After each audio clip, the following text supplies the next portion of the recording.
우울증 때문에 화를 내는 경우 굉장히 많습니다.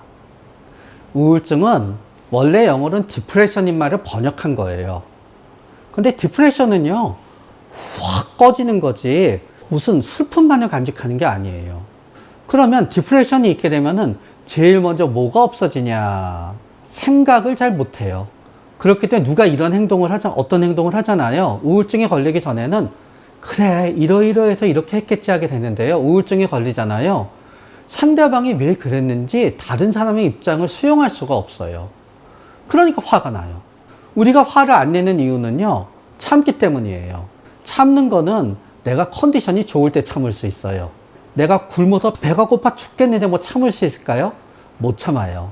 우울증일 때는요, 몸의 기력뿐 아니라 뇌의 힘이 딸려요. 참을성이 없어져요. 옛날에 참을 수 있던 거에 못 참아요. 우울증이 있으면요, 많은 분들은 손가락 까딱하기가 싫어요. 옛날에는 이거 좀 해줘 그러면 해줬어요. 그런데 우울증 걸리잖아요. 말이 좋게 안 나가요. 이거 좀 해줘 그러면 네가 해. 혹은 억지로 해주더라도 생각나요. 왜 이런 걸 나한테 시키는 거야? 어떤 분들은 또 우울증일 때 왜 화가 나냐 하면요, 우울증일 때는 말하는 게 귀찮아요. 그런데 내가 말을 안 하잖아요. 자꾸 상대방은 불안하니까 말을 시켜요. 그건 나중에 짜증나요. 그만해. 우울증이 아닐 때는 내가 좀 길게 얘기해도 상대방이 참았어요. 우울증이 되잖아요. 집중력이 떨어지면 또 뭔 얘기를 하는지 알 수가 없어요, 진짜. 그러면은 뭔 얘기를 하는 거야? 이러면서 또 화를 내요. 어떤 분들은 우울증이 있잖아요. 무조건 혼자 있고 싶어요. 그러면은 내가 우울증으로 혼자 좀 마음을 가다듬는데 문 열고 들어오잖아요. 가만히 좀 내버려 둬. 그러면서 화내요. 또 우울증에 걸리게 되잖아요. 옆에서는 엄청난 잔소리들을 많이 해요. 우울증의 증세 중에 가장 흔한 건 뭔가 하면요, 밤낮이 바뀌어요. 밤에 잠이 안 와요. 옆에서 보면 스마트폰 하느라고 안 자는 것 같지요? 아니에요. 스마트폰 하다가 새벽 4시에 자거든요. 아내도 3시 반에 자요. 스마트폰 안 하고 가만히 누워서 자려고 하잖아요. 죽고 싶은 생각밖에 안 나요. 그런데 계속 밤에 일찍 자라 그래요. 짜증나서 화내요. 우울증에 걸리잖아요. 아침에 일어날 수가 없어요. 그런데 너 늦게 자서 늦게 일어나는 거니까 오늘부터 일찍 일어나야지 너 수면 습관이 바뀐다고 계속 아침에 깨워요. 그러면은 아침엔 야만인이 돼요. 근데 야만인이 된 분이요, 밤이 되잖아요. 슬쩍 와서 또 장난치면서 미안하대요. 우울증에 걸리잖아요. 엄청 화를 많이 내게 되는 거예요. 그냥 그 사람들이 편하게 내비두는 게 어쩌면은 최고로 도와주는 거예요. 그런데 진짜 심한 분노에 사로잡히는 경우가 있어요. 그거는 왜 그러냐? 우울증일 때 우리는 제일 불행해져요. 불행해지잖아요. 우리가 기쁠 때는 좋은 생각밖에 안 나요. 내가 엄청나게 떼돈을 벌잖아요. 옛날에 떼돈 벌었던 생각밖에 안 나요. 내가 우울증에 걸리잖아요. 인생의 최고로 불행했을 때만 생각이 나요.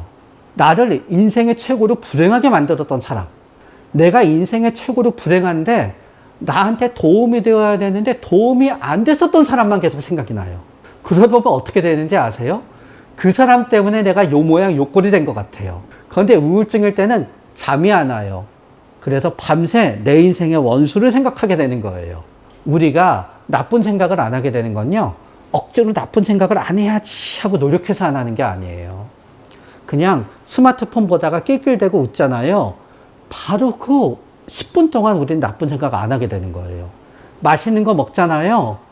맛있는 거 먹는 한 5분 동안 나쁜 생각 안 하게 되는 거예요. 근데 우울증 걸리잖아요. 즐거운 게 하나도 없어요. 재밌는 게 하나도 없어요. 나쁜 생각을 끊을 수 있는 게 아무것도 없는 거예요. 그러면서 어떤 경우에는요, 우울증 걸리면서 공황발작 있잖아요. 죽을 것 같이 불안하고 가슴 두근거리고 숨이 막히고 어지럽고 온몸이 아픈 게 멈추지가 않아요. 어떤 분은 이렇게 괴로울 때 있잖아요. 누가 옆에 있잖아요. 그 사람을 때리기도 하고요. 이렇게 괴로움이 이어지잖아요. 생각나요. 내 인생을 이 꼴로 만드는 원수를 없애야지만 될 것 같아. 그 사람이 세상에서 없어지면은 내가 평화로워지겠지? 그러다가 보니까 끔찍한 일이 벌어지기도 하는 거예요. 그래서 우울증일 때는 우리는 상상할 수 없는 분노에 사로잡히기도 해요. 불안장애로 화내는 분들 많습니다. 엄마가 불안으로 인해서 공황이 발생하잖아요. 진짜 죄송하지만 대부분 아이한테 짜증을 냅니다. 그래서 공황 발작인 분들이, 엄마들이요, 진짜 찾아오는 이유가 뭔가 하면은 아이한테 짜증내는 거를 그만두고 싶어요 라고 찾아옵니다. 그러고 나서 본인이 공황 발작이 있으신데요, 이 몸이 폭발 직전에 있게 되신 거예요 라고 얘기하면 깜짝 놀래요. 호랑이가 나타났습니다. 그러면 호랑이가 앞에 있게 되잖아요. 우리에게는 선택의 기로가 있어요. 두 개가. 싸우든가 달아나든가. 호랑이랑 싸우게 되잖아요. 가슴이 당연히 두근거리고 숨이 차고 온몸이 저리게 됩니다. 왜냐? 호랑이랑 싸우기 위해서는요, 온몸에 피가 근육으로 가야 돼요. 가슴이 두근두근 돼서 계속 피를 갖다 보내줘야 돼요. 내가 달아나기로 결심을 했습니다. 그런데 달아날 수가 없는 거예요. 그러면 그때 공황 발작이 일어납니다. 그러면 어떻게 되느냐? 가슴이 두근거리고요, 숨이 막히고요, 온몸이 저리고 쓰러질 것 같습니다. 이쪽은 분노, 한번 싸워보자. 이쪽은 달아날래야 달아날 수가 없다. 다른 것 같지요? 그러나 몸의 반응은 똑같아요. 가슴이 두근거리고 숨이 막히고 쓰러질 것 같고 온몸이 화끈됩니다. 그렇기 때문에 엄청난 불안을 느끼게 되잖아요. 우리는 누가 옆에서 조금만 건드리면은요, 엄청나게 화를 내게 됩니다. 비행기 안에서 가끔 난동을 부린다는 분들이 있잖아요. 비행기 타다가 공황 발작이 일어나는 거예요. 옆에서 억지로 앉히려고 하잖아요. 그러면은 그때 폭력적이 되는 거지요. 그래서 불안은 우리를 공포에 떨게도 하지만 매우 공격적으로 만들기도 합니다. 화를 내가 참아야 되건, 화를 내는 사람을 대처해야 되건, 저는 세 가지 원칙이 있습니다. 첫 번째, 방법을 바꿔야 되고요. 두 번째, 상황을 바꿔야 되고요. 세 번째, 행동을 바꿔야 됩니다. 방법을 바꿔야 된다. 어떤 얘기인가 하면은요, 어떤 분이 계속 화를 내왔어요.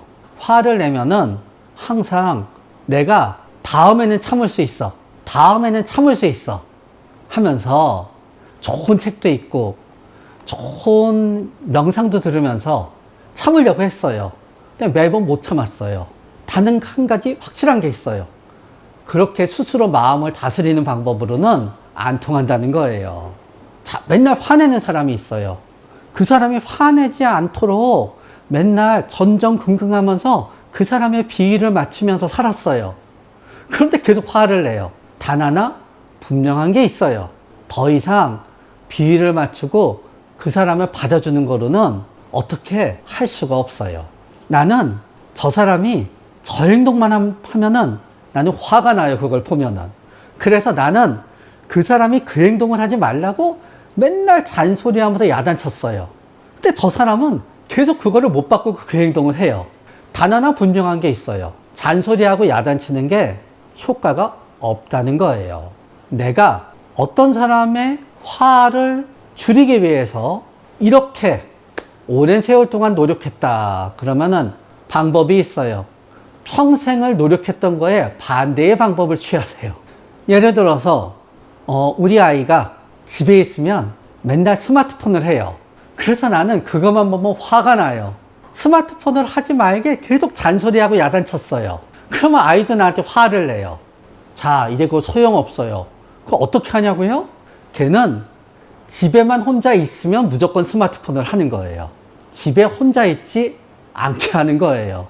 억지로 혼자 있으면서 스마트폰을 하지 말라고 하는 건 안 되는 거고요. 뭔가를 하게 해야지 걔는 스마트폰을 덜 하고요. 나는 화를 안 내게 되는 거예요. 나는 그동안 이 사람이 화를 내지 않았으면 해서 그 사람이 하자는 대로 무조건 다 했어요. 나는 어떤 면에 있어서요, 나한테 맨날 화내는 사람에 대해서 나는 공포증이 있는 거예요. 나는 그 사람이 너무너무 무섭고 대단한 사람으로 지금 생각하고 있어요. 그러나 남들이 그 사람을 보잖아요. 진짜 별거 아닌 사람일 수도 있거든요.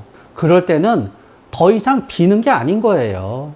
그냥 화내면은요, 진짜 나도 한번 화내보는 거예요. 그러면 그때부터 나를 자기 멋대로 다루지 못하게 될 수도 있어요. 상황을 바꿔야 된다는 건 무슨 얘기인가 하면은요, 어떤 분들이 싸우잖아요. 서로 화내고. 가장 흔히 하는 얘기가 뭔가 하면은요, 별것도 아닌 걸로 싸워요예요. 그러면서 뭔가 별것도 아닌 거에도 화를 내는 나의 마음을 다스려야 된다고 생각하지요. 별것도 아닌 거는 그냥 내버려둬요. 그런데 이런 거예요. 남들이 생각하기에는요, 엄청나게 커다란 일이에요. 그러나 나는 그것 때문에 화가 안 나요. 그런 거 별것도 아닌 일이에요. 남들이 생각하기에는 별것도 아닌 일일 것 같아요. 내가 화나요. 엄청난 일이에요. 내가 일단 화를 내는 한 별것도 아닌 일이란 건 세상에 없는 거예요.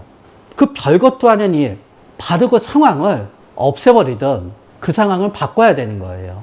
예를 들어서 맨날 변기 뚜껑을 닫지 않는다고 우리는 싸우게 돼요. 별것도 아닌 일이지요. 해결하는 방법이 있어요. 그냥 변기 뚜껑이 저절로 닫히게요. 엄청 무거운 걸 달아 놓으세요. 변기 뚜껑은 저절로 닫혀요. 우리는 싸울 필요가 없어요. 어떤 부부는 진짜 이런 부부가 있어요.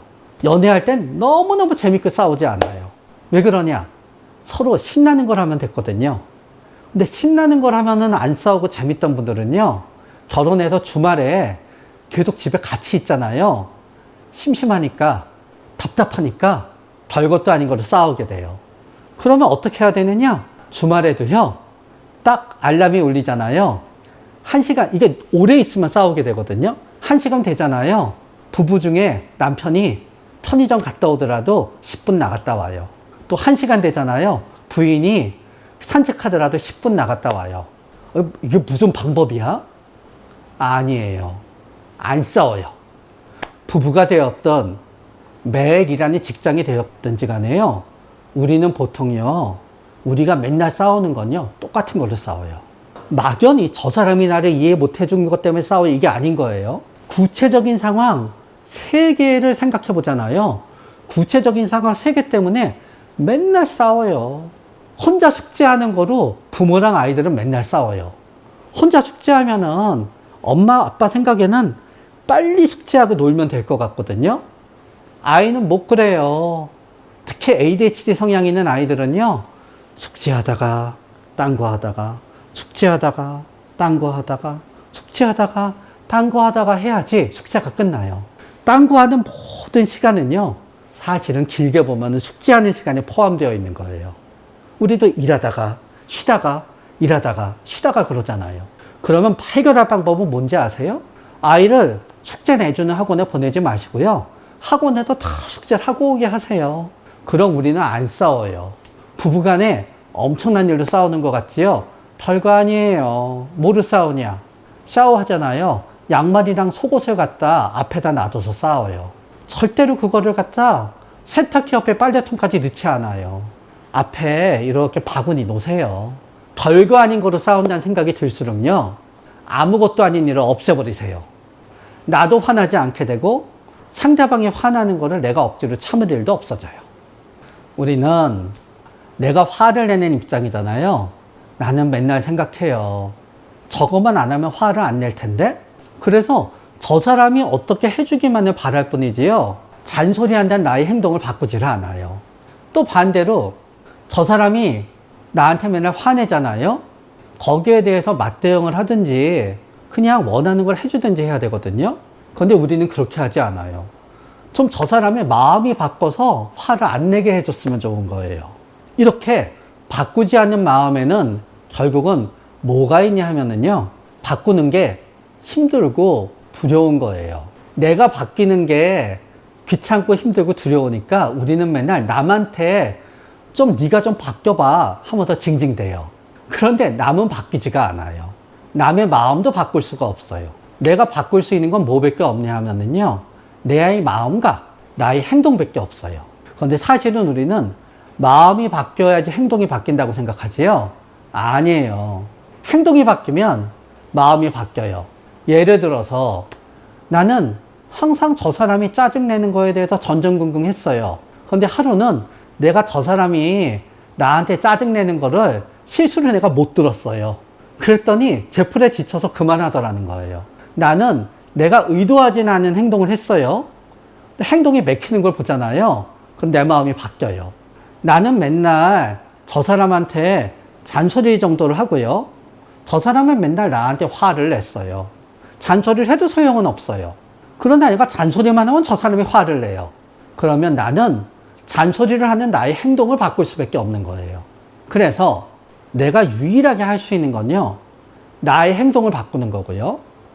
나의 행동이 바뀜으로 인해서 상대방의 행동도 바뀌게 되는 거예요.